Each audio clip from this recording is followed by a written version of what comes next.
Shugaban ƙasa Bola Ahmed Tinubu zai kai ziyara aiki ta kwana ɗaya a jihar Kebbi a yau Asabar domin kaddamar da muhimman ayyukan da gwamnatin jihar ta aiwatar.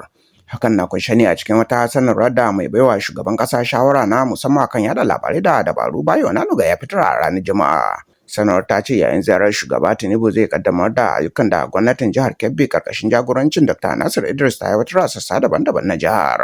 Majalisar Wakilan Najeriya za ta gudanar da zaman gaggawa ranar Talata mai zuwa domin sake duba kudurin gyaran dokar zaɓe bayan da hukumar zaɓe mai zaman kanta ta ƙasa ta fitar da jadawalin ranakun zaɓen gama gari na shekara ta 2027. Rahotanni sun nuna cewa zaman zai mayar da hankali ne kan tantance kudurin dokar da kuma nazarin jadawalin da aka fitar domin tabbatar da gudanar da zaɓe cikin tsari da adalci.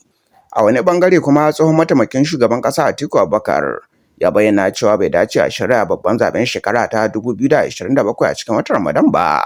Yana mai cewa watan ibada ne da ka iya rage fitowar masu kada kuri'a. Ya buƙaci masu rada tsaki da su yi la'akari da hakan wajen tsara jadawalin zaben. Kotun da ke sauraron shari'ar Samha M Inuwa ta yanke mata hukuncin ɗaurin wata 6 a gidan yari bayan samun ta da laifin da ake tuhumar ta da shi. Hukuncin ya zo ne bayan kammala sauraron hujjoji da shaidu daga bangarorin masu kara da masu kare wadda ake zargi. Waɗannan da ma ƙarin labarai za ku same su ne a shafukanmu na sada zumunta a Dabiliyan Hausa.